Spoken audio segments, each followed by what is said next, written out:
이사야서 43장 1절 말씀입니다.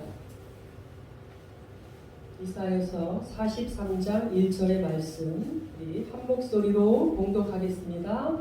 야곱아 너를 창조하신 여호와께서 지금 말씀하시느니라. 이스라엘아 너를 지으신 이가 말씀하시느니라. 너는 두려워하지 말라. 내가 너를 구속하였고 내가 너를 지명하여 불렀나니 너는 내 것이라. 너는 내 것이라. 이 말씀을 가지고 우리 목사님께서 말씀 전해주시겠습니다. 아멘.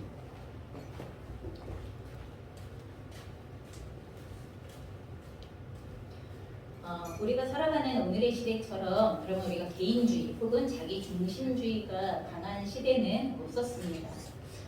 오늘날에는요 어떤 상황과 환경에서 그리고 또한 어떤 선택을 하게 되어지던지 간에 가장 중요한 기준이 되어지는 것 중에 하나가 무엇이냐 하면 내가 하고 싶은 것은 무엇인가? 나에게 이로운 것인가? 내가 좋아하는 것인가?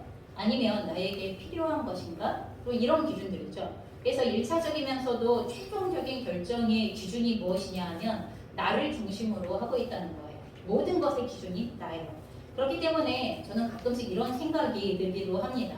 정말 자기밖에 되는 게 없나 보다 이런 생각이 가끔씩 저는 들기도 합니다. 그런데 이런 시대 속에서도 하나님께서는 변함없이 이렇게 말씀하십니다. 그런데 너는 내 것이다. 너는 네게 아니라 너는 내 것이다. 이렇게 너무나 강력하게 변함없이 선포하고 계시다는 거예요. 세상이 변하는 것과 아무 상관없이 하나님은 그럼에도 불구하고 너는 내 것이다. 이렇게 선포하신다는 것입니다. 그렇기 때문에 하나님의 이 선포가 어떤 사람에게는요 너무나 허무맹랑한 헛소리처럼 이렇게 들리기도 합니다. 아니 뭔 말이래? 아니 나는 내 거지 왜 하나님 거야? 이렇게 생각하는 사람이 있다는 거죠. 또 어떤 사람은 이 말을 들을 때 너무 짜증나고 또한 듣고 싶지 않은 소리로 너무 싫은 소리로 그렇게 듣는 사람도 있습니다. 아니 그럼 나는 내 맘대로 살지도 못한단 말이야? 내가 원하는 대로 사는 게 불가능하단 말이야? 이런 생각이 들기 때문에 너는 내 것이라는 말을 듣는 순간 짜증이 확 올라오고 중심에서부터 원망과 불평이 확 올라오는 이런 사람들도 있습니다. 그리고 또 어떤 사람이 하나님이 하시는 이 말씀을 듣는다면 진짜 너무 다행이다. 이런 마음을 가지고 듣는 사람도 있습니다. 내가 하나님의 것이라면 하나님께서 나의 모든 것을 책임지신다는 말씀 맞나요?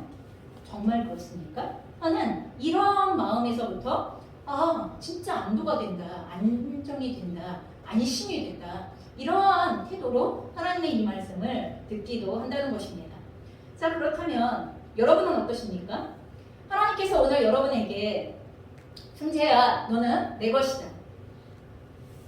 휘도야 너는 내 것이다. 그럼 이렇게 선포하시기 시작할 때 그럼 이 말을 들으시면 여러분은 어떤 마음이 드시는지 한번 자기의 마음을 들여다 보시기를 바랍니다. 우리는 하나님이 이 선포를 들을 때 먼저 생각해야 할 것이 있습니다. 그것은 무엇이냐 하면 하나님이 이렇게 말씀하시는 게 그저 하나님께서 무턱대고 내가 하나님의 것이라고 우기시는 것인가? 그럼 하나님이 아무 근거도 없이 그냥 너는 내 거였으면 좋겠어. 그냥 내 거 하자. 이렇게 얘기하시는 그냥 우기시는 내용이냐는 거예요. 아무 근거도 없이 그냥 아니면 해보시는 빈말처럼 해보시는 그랬으면 좋겠는데 이런 차원에서 해보시는 빈말이냐는 거예요. 그럼 하나님께서는 도대체 왜 나를 하나님의 것이라고 변함없이 강력하게 주장하고 계시는가? 근거가 되는 것이 무엇일까? 라는 이것을 우리가 생각해 보았으면 좋겠습니다. 오늘 저희가 본문은 이사야 44장 1절의 본문만 보았지만 제가 오늘 이사야 43장 1절로부터 시작하여 10절의 말씀을 가지고 여러분들에게 이 내용을 같이 설명을 드리고자 합니다. 도대체 하나님은 왜 내가 하나님의 것이라고 주장하시는가? 자, 우리가 첫 번째 왜 그러냐 하면 하나님께서 나를 창조하셨기 때문이다 라고 이렇게 말씀하십니다. 자, 청소년들은 모두 고개를 들고 앞에 있는 말씀을 쳐다봐 주시기 바랍니다. 저희가 한 목소리로 같이 말씀 봉독하겠습니다. 시작. 야곱아 너를 창조하신 여호와께서 지금 말씀하시느니라. 이스라엘아 너를 지으신 이가 말씀하시느니라. 여러분 우선 하나님은 나를 창조하신 분, 나를 지으신 분이기 때문에 내가 하나님의 것이라고 이렇게 말씀하십니다. 요즘 저희 공동체 안에는요, 굉장히 경사스러운 일들이 있어요. 저희 원주뿐만이 아니라 서울, 또 충주, 그리고 또 화성, 경북, 경상북도, 캐나다 이렇게 공동체가 형성이 되어져 있는데 굉장히 경사스러운 일이 있는데 여러분 혹시 저희 열방은혜교회에 계시다가 지금 현재 경상북도 울진 배감에서 섬기시고 계시는 최현성 목사님, 최정은 전사님 아시는지 모르겠습니다. 지난주에 넷째 아이를 출산하셨습니다. 그래서 아들, 딸, 아들, 딸. 자, 이렇게 네, 이남 이녀의 4명의 자녀의 부모님이 되셨어요. 놀라운 은혜가 일어났습니다. 저희 공동체에 4명은 처음이에요. 제가 3명이 있고 3명까지는 그래도 있는데 4명의 자녀를 둔 부모님은 처음이에요, 진짜. 저를 넘으시는, 능가하시는 분이 나올 거라고 생각한 적이 없는데 놀라운 은혜입니다. 또 어제 우리 블루오션 청소년 캠프를 섬겨주셨던 캐나다에서 강의해 주셨거든요. 줌으로 강의해 주셨던 이일권 간사님과 박지혜 사모님께서 3월 초에 셋째 아이를 출산하시게 되어져요. 그래서 이 녀석이 2월 말쯤 나오지 않을까 지금 이렇게 생각하고 있는 중순에서 말 사이에 일찍 나오지 않을까 이렇게 생각하고 있는데 정말 너무 감사한 일 아닙니까? 제가 이렇게 물어보면 여러분 정말 감사하십니까? 예, 또 어떤 분은 속으로 염려하실 거예요. 아이고 내시나 이렇게 또 염려하실지 모르겠지만 기본적으로 너무 감사한 일이에요. 그런데 제가 이렇게 감사하다고 이야기해도 어떤 분은 속으로 이렇게 생각할지 모르겠습니다. 아니 아이가 태어나는 게 뭐가 그렇게 대수로운 일인가요? 생물학적으로 난자와 정자가 만나면 생명이 만들어지는 게 그게 뭐 특이한 일인가요? 우리 다 과학 시간에 배우는 일 아닌가요? 그러면 어쩌면 우리는 이렇게 생각할지도 모르겠습니다. 여러분 제가 대학교 시기에 굉장히 고민하고 기도한 적이 있어요. 어느 날 예배를 드리다가 매우 심각하게 하나님 앞에 기도한 적이 있습니다. 이렇게 얘기했습니다. 하나님, 제가 철이 들면서, 그럼 철이 든다는 건 제가 제 인생에 대해서 기억하고 있는 나이가 어디까지 있다는 거죠. 한 3살, 4살 정도쯤 돼서부터의 나이를 기억하니까. 한 20년 가까이 저희 부모님과 함께 지냈지만 저희 부모님 두 분이 서로 사랑하시는 분들처럼 보인 적이 없습니다. 제가 본 저희 부모님들은 항상 고함 소리, 분노하는 소리, 윽박 지르는 소리, 또 그것으로 인하여 한편은 주눅 들고 상처 입으시는 모습. 이것이 제가 여태까지 보아온 부모님의 모습인데 그런 부모님 사이에서도 저와 같은 아이가 태어난다면 저는 그저 생물학적인 결합에 의하여서 만들어진 그저 아무 의미가 없는 그저 만들어졌기 때문에 태어난 생물학적으로 만들어졌기 때문에 태어난 하나님 그러한 생명체에 불과한 것이 아닙니까? 아무 의미도 없이 생겼으니까 그냥 낳고 길러진 그런 존재가 아닙니까? 저는 저의 의미도 저의 가치도 정말 모르겠습니다. 그저 제가 조용히 없는 듯이 있다가 또 언제 사라졌는지도 모르게 없어진 그런 존재 아닙니까? 왜 살아야 합니까? 저는 살고 싶지가 않습니다. 제가 저의 존재에 대하여서 사실 심각하게 나는 왜 태어났지? 우리 부모님은 서로 사랑하지도 않는데 왜 나를 태어나게 한 거야? 이런 생각으로 그때는 어렸으니까 지금은 부모님들의 마음과 삶을 조금은 이해하지만 그때는 그게 너무 어렵고 이해가 되지 않았습니다. 왜 나는 나아가지고 이런 생각이 사랑하지도 않을 거면서 좋은 모습을 보여주지도 않을 거면서 왜 나는 나아가지고 이런 생각이 머리 끝까지 차올라 있었던 상황이었기 때문에 저의 존재 가치가 너무 아무것도 아니라는 생각 속에서 이렇게 있는 듯 없는 듯 살다가 없어질 존재면 하나님 왜 살아야 됩니까? 하는 것에 대하여서 참 고민했었던 그런 상황이고 그리고 그날 저는 많이 울었습니다. 정말 제가 왜 살아야 하는지 몰라서 많이 울었어요. 그런데 이렇게 울고 있는데 마음에 너무나 선명하게 하나님 하나의 말씀이 들려오기 시작했습니다. 그 말씀이 요한복음 1장 13절의 말씀인데요. 너는 혈통으로나 육정으로나 사람의 뜻을 낳지 아니하고 오직 하나님께로부터 난 자라. 여러분 이게 요한복음 1장 13절의 말씀이에요.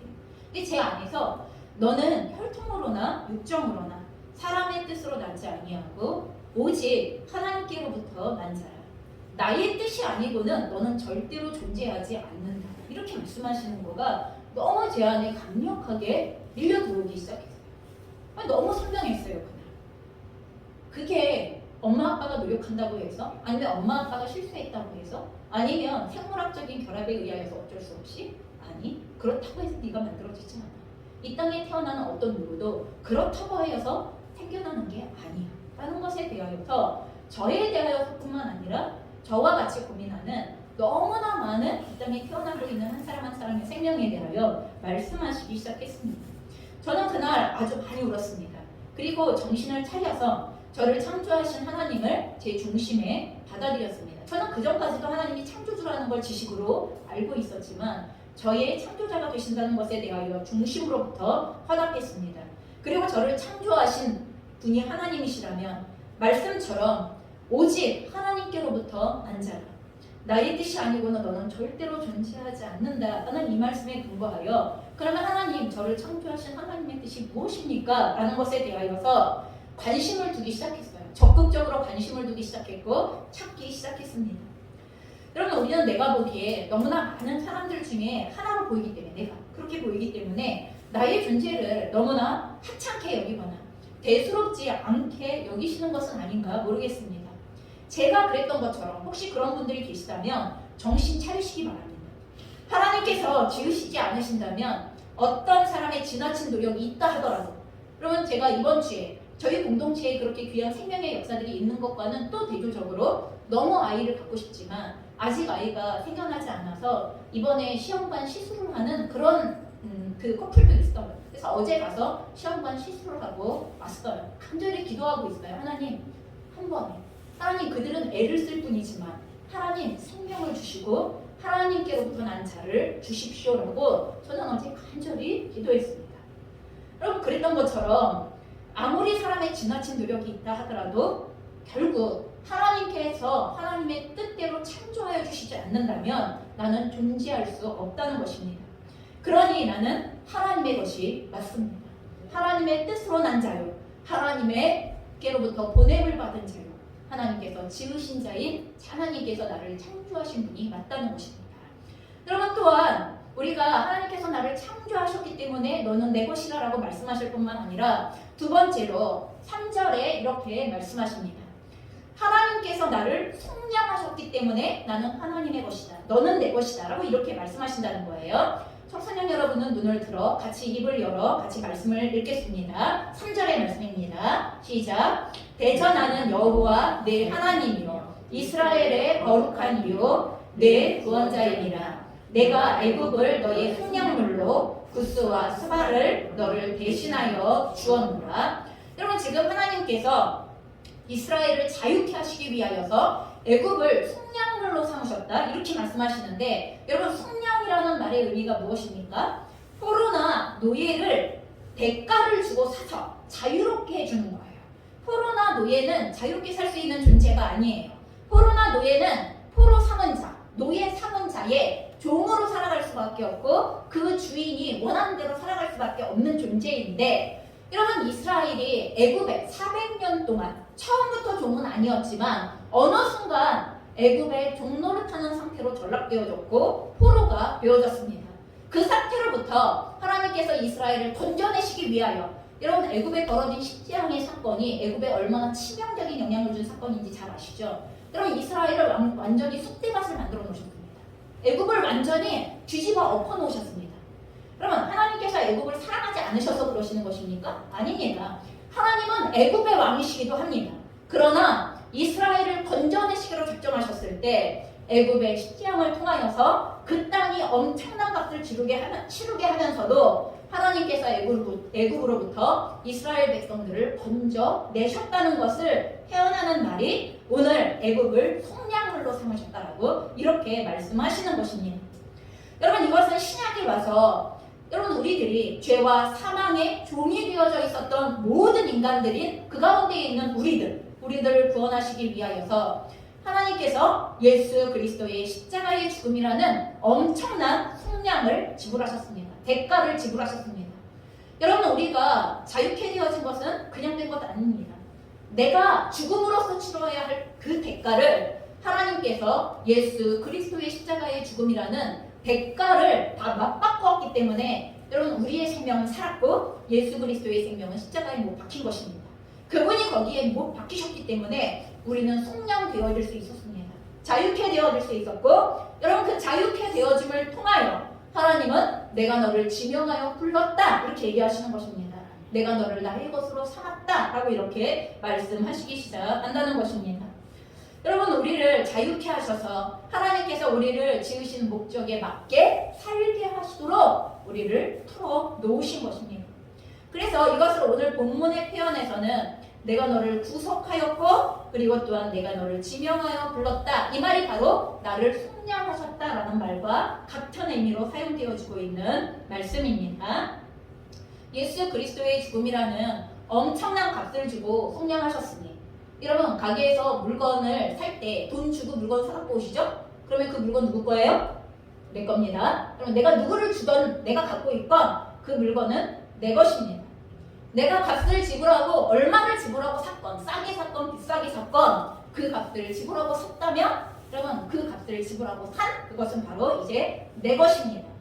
예수 그리스도의 피값이라는, 생명이라는 엄청난 값을 지불하고, 여러분 하나님에게 있어서 이보다 귀한 값이 있어요? 여러분 하나님께 이보다 귀한 값은 없습니다. 하나님이 치르실 수 있는 최고의 값을 치루어서 여러분과 저를 속량하셨으니 여러분과 저는 하나님의 것이다 라고 이렇게 선포하시는 것이 아멘. 당연한 것입니다. 아멘. 마땅한 것입니다. 아멘. 내 인생의 주권은 내게 있는 것이 아니라 하나님께 있는 것입니다. 여러분 믿으시죠? 아멘. 믿지 않으셔도 어쩔 수 없어요. 달라지는 건 없기 때문에. 여러분 모르고 단지 나는 착각 가운데 살아가고 있을 뿐이에요. 마치 내가 나의 주인인 것처럼. 여전히 하나님께서 나를 속량하고 사셨음에도 불구하고 내가 그것을 알지 못한 채로 여전히 내가 나의 주인인 것처럼 착각하고 살지만, 그러면 하나님께서 우리에게 찾아오시거나 우리가 죽음을 통하여 하나님 앞에 설 때 우리는 이와 같은 진리를 정확하게 대면하게 되어질 것인데, 하나님은 이 진리를 우리에게 먼저 선포하여 주셨으니 여러분 믿으십시오. 너는 내 것이라 선포하시는 그분의 선포 앞에 하나님 제가 제 것인 줄 알았는데 아니었군요 하는 것에 대하여서 분명하게 인식하시기 바랍니다. 아멘. 자, 그렇다면 이제 내가 하나님의 것이기에 뭐가 달라집니까? 그럼 하나님은 우리를 하나님의 것이라고 선포하시면서 우리의 삶이 어떻게 달라진다고 말씀하시는 것입니까? 내가 하나님의 것이라는 선포를 들을 때 여러분은 무엇을 기대하십니까? 여러분, 너는 내 거야 라고 하나님 말씀하시면 여러분 어떤 마음이 드세요? 어떤 기대가 드세요? 적어도 오늘의 본문에는 두 가지의 내용이 분명하게 달라진다고 선포하고 있습니다. 첫 번째, 2절의 말씀입니다. 저희가 함께 봉독하겠습니다. 네가 물 가운데로 지날 때에 내가 너와 함께 할 것이라. 강을 건널 때에 물이 너를 침몰하지 못할 것이며 네가 불 가운데로 지날 때에 타지도 아니할 것이요 불꽃이 너를 사르지도 못하리니. 아멘. 여러분, 우리가 하나님의 것이 되었기 때문에 위험한 상황이나 환경이 없어지는 것은 아닙니다. 모두 사라지는 것은 아닙니다. 착각하지 않으셔야 됩니다. 우리는 하나님의 자녀가 되어지면 우리의 삶에 어떠한 위험도, 그리고 어떠한 어려움도, 어떠한 고통도 다 사라지게 되어질 것이라는 착각을 갖고 있지만 전혀 그렇지 않습니다. 위험한 상황, 환경이 모두 사라지는 건 아니에요.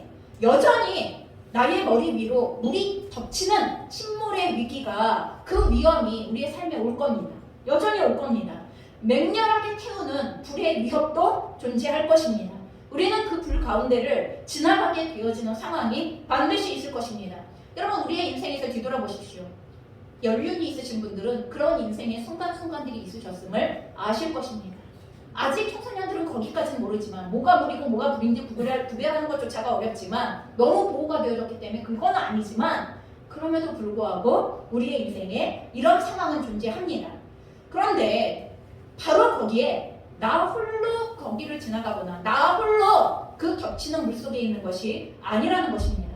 나의 구원자이신 하나님께서 함께 하심으로 보호하신다고 약속하신다는 것입니다. 내가 너와 함께 할 것이다. 여러분, 이게 우리가 하나님의 것이 되어졌기 때문에 하나님께서 반드시 지키시는 약속입니다. 우리가 하나님의 것이 된 이상 하나님께서는 이 약속을 반드시 지키시는 하나님이십니다.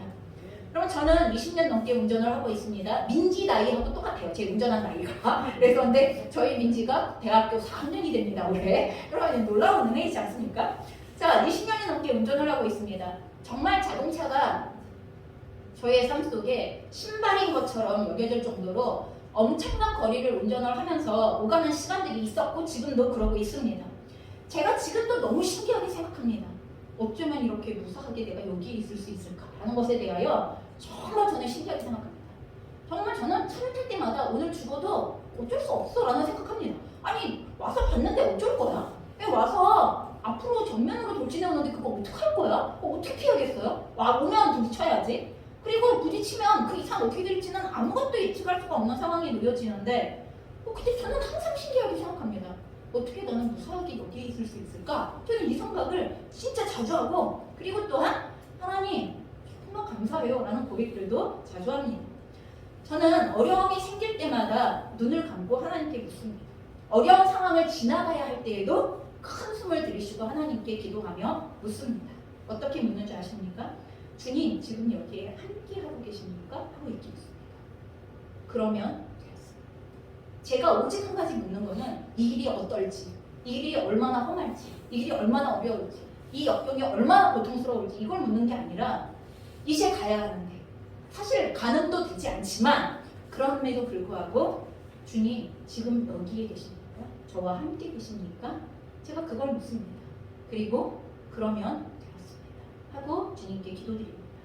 이게 그러면 다 된 것 아닙니까? 어떤 길을 지나가느냐가 뭐가 문제가 되어집니까? 거기 주님이 함께 하시는지 아닌지 안 하시는지가 그게 중요한 거예요. 그래서 어려움이 분명히 있을 겁니다. 많이 힘들 수도 있습니다. 오해도 받고 욕도 먹을 수 있겠죠. 하지만 두려워하지 마십시오. 아멘. 반드시 보호될 것이고 승리하실 것입니다. 아멘. 이건 하나님의 약속이시기 때문에 너는 내 것이라고 선포하시는 우리들을 향한 하나님의 너무나 강력한 약속이시기 때문에 확실히 믿고 여러분 주님 여기 계십니까? 하고 물으십시오. 그리고 주님께서 평강으로 인도하시는 그 마음을 주실 때 예 주님 그러면 되었습니다. 제가 주님 손을 붙잡고 이 길을 함께 지나가겠습니다. 여러분 그렇게 함께 하셨으면 좋겠습니다. 또한 우리가 하나님의 것이 되어졌을 때 분명히 달라지는 두 번째의 내용은 무엇이냐 하면 오늘 이사야 43장 5절과 6절의 말씀입니다. 저희가 함께 말씀 선포하겠습니다. 같이 읽습니다. 두려워하지 말라. 내가 너와 함께하여 네 자손을 동쪽에서부터 오게 하며 서쪽에서부터 너를 모을 것이며 내가 북쪽에게 이르기를 내놓으라. 남쪽에게 이르기를 가두어두지 말라. 내 아들들을 먼 곳에서 이끌며 내 딸들을 땅 끝에서 오게 하며. 여러분 지금 이게 무슨 말이냐 하면 이사야 43장은요 하나님께서 이스라엘 백성들에게 하시는 말씀이에요. 이사야 선지자를 통하여.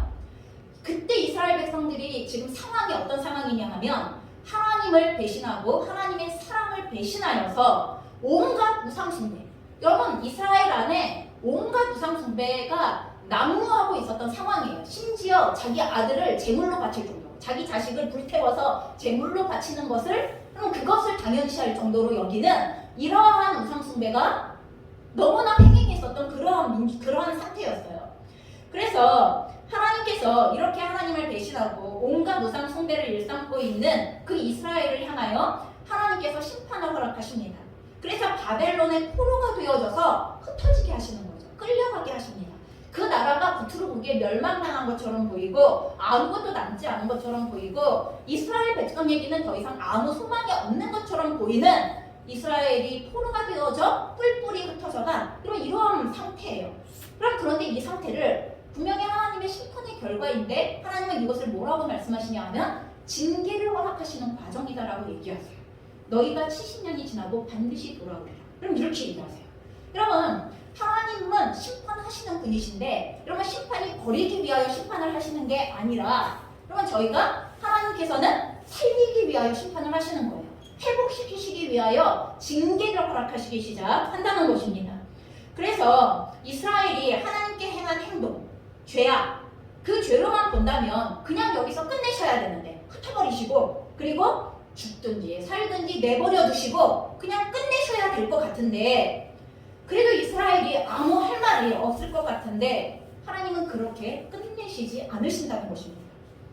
그럼 오늘 저희가 본문 전체를 읽지는 않았지만 4절에 보면 하나님께서 이스라엘을 어떻게 생각하고 있다고 써있냐 하면 네가 내 눈에 볼 때 그럼 이스라엘을 향하여 보시면서 네가 내 눈에 볼 때 보배롭고 존귀하며 내가 너를 사랑하였다. 여러분 이렇게 보세요. 이게 이스라엘이 잘해서 하시는 얘기가 아니에요. 이스라엘이 뛰어난 행동을 했기 때문에 칭찬하시는 내용이 아니에요. 이스라엘은 하나님 앞에 계속 죄로 일관하고 있음에도 불구하고 아주 일관되게 하나님 앞에서 배신과 그리고 죄악으로 가득 차 있는데도 중요한 건 하나님께서 이스라엘을 존귀하고 보배롭게 여기시고 사랑하고 계시다는 게 이게 중요한 거예요. 그러면 자녀들이 속썩이죠. 그렇지만 부모님의 마음은 여전히 자녀를 사랑해요.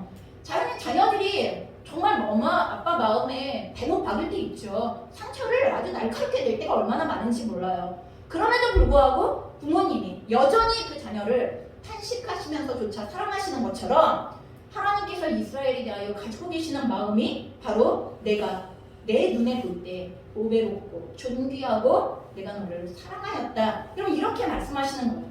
그래서 이게 하나님께서 이스라엘을 사랑하시는 마음을 표현하시는 내용인데 하나님이 이스라엘을 보배롭고 존귀하게 여기고 그리고 또한 사랑하시기 때문에 그래서 포기하지 않으시고 흩어졌던 그들을 징계받고 있는 그들 여기저기에 흩어져 바벨론의 포로로 끌려가고 또한 이스라엘에 남아서 정말 거지같이 살고 있는 좀 비참하게 살고 있는 이런 상태 가운데 있는 이스라엘을 다시 돌아오게 하시겠다고 말씀하시는 거예요.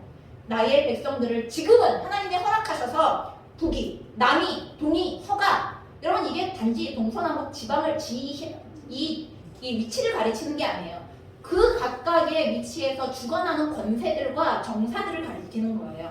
북쪽을 붙잡고 있는, 남쪽을 붙잡고 있는 동과 서에서 그 지역을 붙잡고 거기에서 나의 백성들을 붙들고 있는 그 정사와 권세를 향하여서 명하시는 거예요. 내가 허락했으니 끌고 갈 수 있었을지 모르나 내가 명하니 너희는 나의 백성을 놓아라 하고 너는 나의 백성을 돌아오게 하라 하고 이렇게 명하신다는 것입니다. 반드시 회복하시겠다는 선포이십니다. 우리를 징계하시지만 그 징계는 포기하지 않기 위하여서 포기하지 않으시기 때문에 하시는 징계라고 말씀하시며 끝까지 사랑하신다는 것을 보여주시는 것입니다. 우리가 하나님의 것이기에 우리의 인생이 끝날 때까지 하나님은 우리의 인생을 절대 포기하지 않으십니다. 여러분 내가 나의 인생에 대해서 내 인생은 이제 끝났어 이렇게 얘기하고 있을 때조차 하나님은 아니 끝나지 않았어 이렇게 말씀하세요. 우리가 하나님의 것인 이상 하나님은 우리가 어떻게 말하고 세상이 아무리 우리에 대해서 어떻게 말한다 하더라도 아니 끝나지 않았어 라고 이렇게 말씀하십니다. 내가 너랑 지금 함께 있잖아. 반드시 너를 회복시킬 수 있어 하는 것에 대하여서 말씀하시는 하나님이십니다. 그러니 이 은혜를 놓치지 마시기 바랍니다. 우리가 하나님의 것이기 때문에 절대로 알고 있어야 하고 반드시 누려야 할 은혜 하나님이 우리와 함께 하신다. 우리를 절대로 포기하지 않으시고 징계를 허락하실지언정 우리를 회복시키시고 세우신다는 것을 놓치지 마시기 바랍니다. 그러면 이제 우리는 하나님의 것으로서 그와 같은 은혜 안에서 도대체 어떻게 사는 것이 잘 사는 것입니까? 하나님의 것답게 산다는 것은 어떻게 사는 것입니까? 여러분 이것에 대하여 이사야 43장 10절이 말하고 있는 내용입니다. 이것을 세 번역으로 제가 가지고 왔습니다. 저희가 함께 읽겠습니다. 주님께서 말씀하신다. 너희는 나의 증인이며 내가 택한 나의 종이다.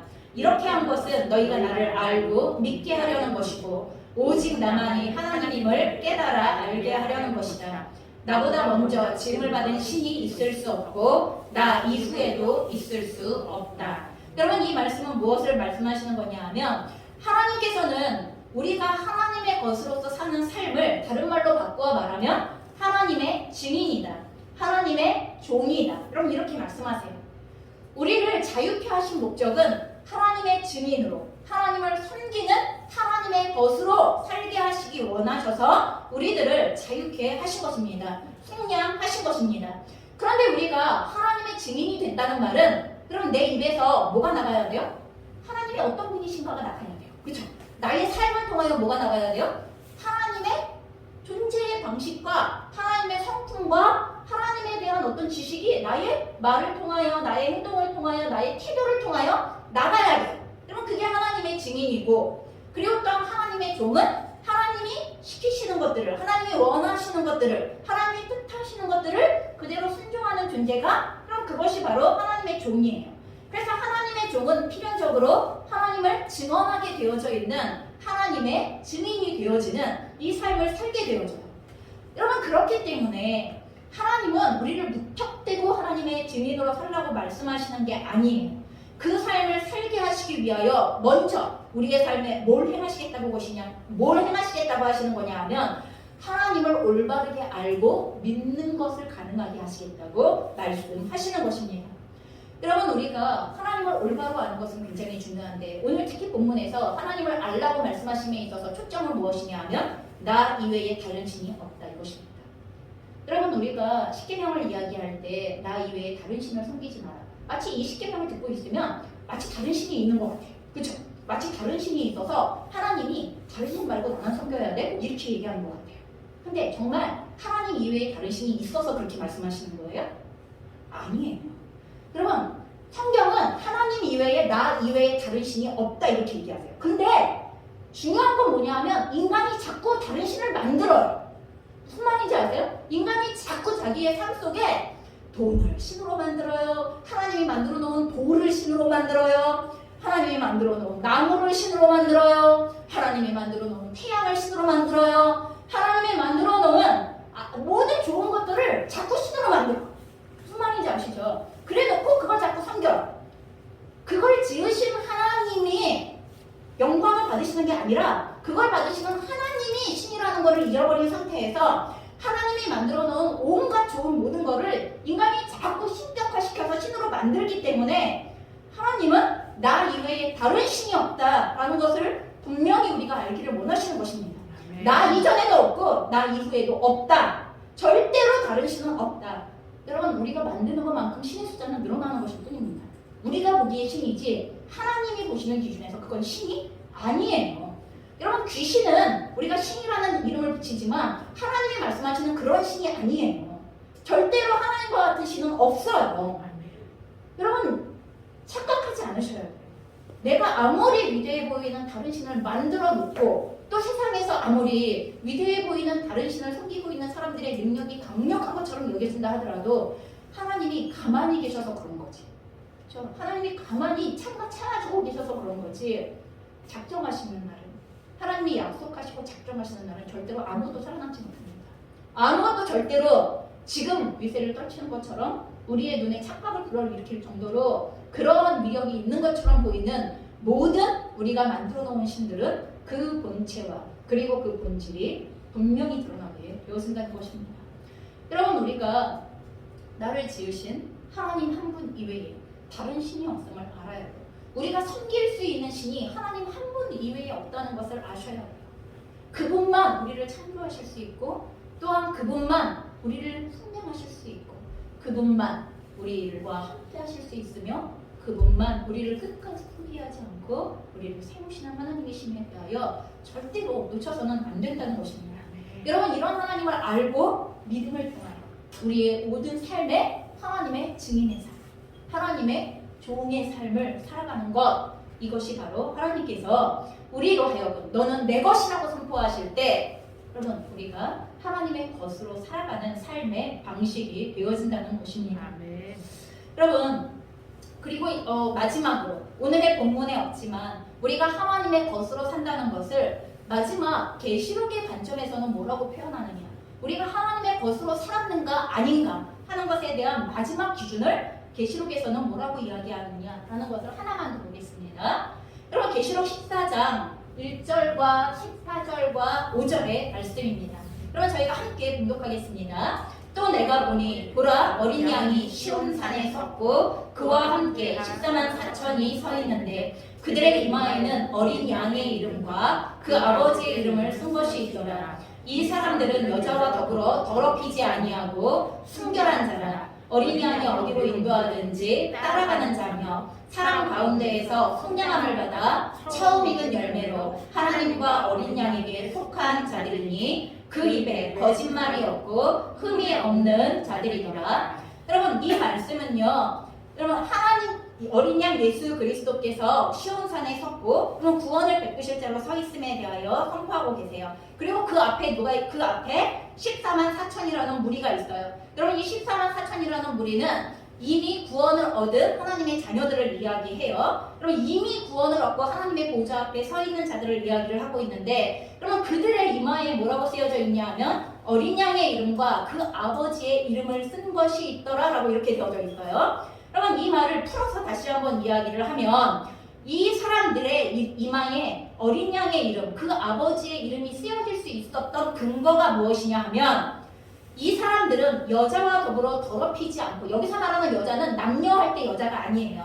여러분 이것은 세상을 바벨론, 음녀로 표현하고 있는 요한계시록의 표현의 방법이에요. 그래서 이 여기서 말하는 여자와 더불어 더럽히지 않았다는 것은 세상 가운데 속하여 세상의 것으로 더럽혀지지 않았다라는 이야기를 하고 있는 거예요. 모든 세상의 주관자들, 세상의 세속 정신, 세상의 모든 오염되어진 하나님을 대적하는 모든 방식들, 그러면 그 삶의 방식들, 삶의 정신들, 그러면 이런 것들과 같이 섞인 사람들이 아니라 구별되어진 사람들이라는 이야기를 하고 있는 거예요. 그래서 순결한 자라, 구별된 자라, 거룩된 자라, 그럼 이렇게 이야기하는 것이죠. 이들의 특징은 어린 양이 어디로 인도하든지 따라가는 자.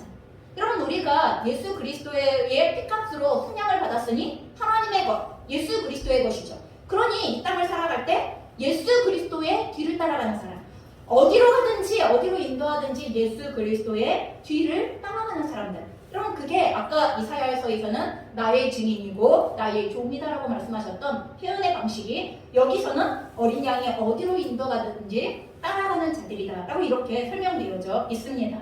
그리고 또한 그들의 정체성을 가장 정확하게 이 14만 4천, 여러분 14만 4천은 처음 익은 열매다라고 되어져 있고 이 이후로 여러분 예수 그리스도께서 부활의 첫 열매가 되시고 그 이후로 우리들이 부활의 지속적인 열매가 되어지는 것처럼 여러분 14만 4천이 여러분 구원의 첫 열매가 되어지고 우리는 그 뒤에 이어가는 열매들이 되어질 건데 여러분 그들의 특징이 무엇이냐 하면 하나님과 어린 양에게 속한 자들이다. 여러분 하나님의 것이다. 어린 양 예수 그리스도의 것이다. 이 말입니다. 지금.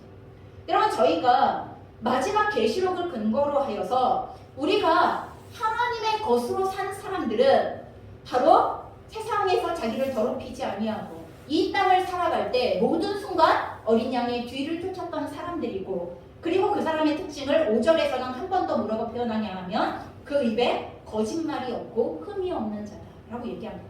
여러분 거짓말이 없는 자, 여러분 이건 주님이 진실되어진 분이시기 때문에 정직하고 진실되어진 분이기 때문에 그 뒤를 따라가는 우리가 정직하고 진실된 거 당연하죠?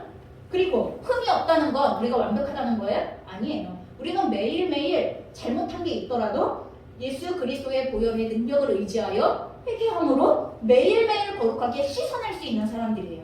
매일매일 우리가 정결케 되어지는 은혜를 누릴 수 있는 사람이기 때문에 흠이 없는 거지 내가 죄를 한 번도 안 졌기 때문에 내가 완벽하게 흠이 없기 때문에 이런 얘기를 하는 거 아니에요.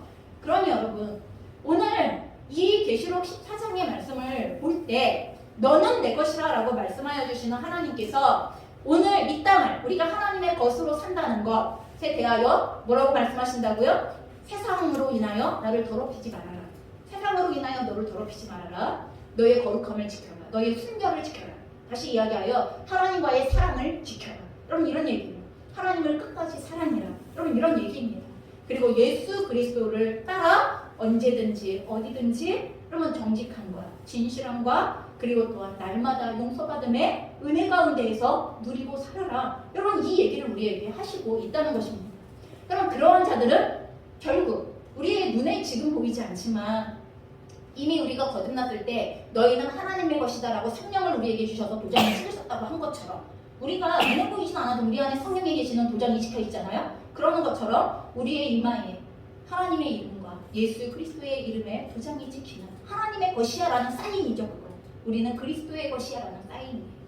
이 땅을 어떻게 살아가야 하며 어떻게 하나님 앞에서 하나님의 것으로 서게 되어질 것인가를 우리에게 말씀해 주시고 있는 것입니다. 이제 너는 내 것이라 선포하시는 하나님의 음성이 제대로 들리십니까?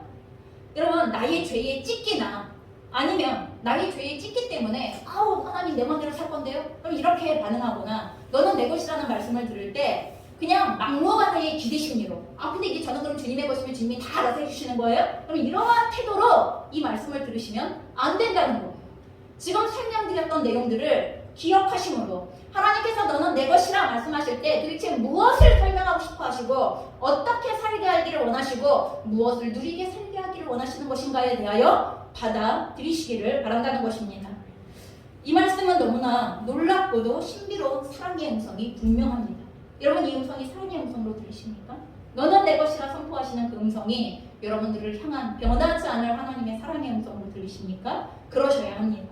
하나님의 것으로 남겨진 우리들의 인생을 살아가는 이 남겨진 모든 인생을 하나님의 것으로 살아가는 우리들이 되어지기를 주님의 이름으로 축원합니다. 같이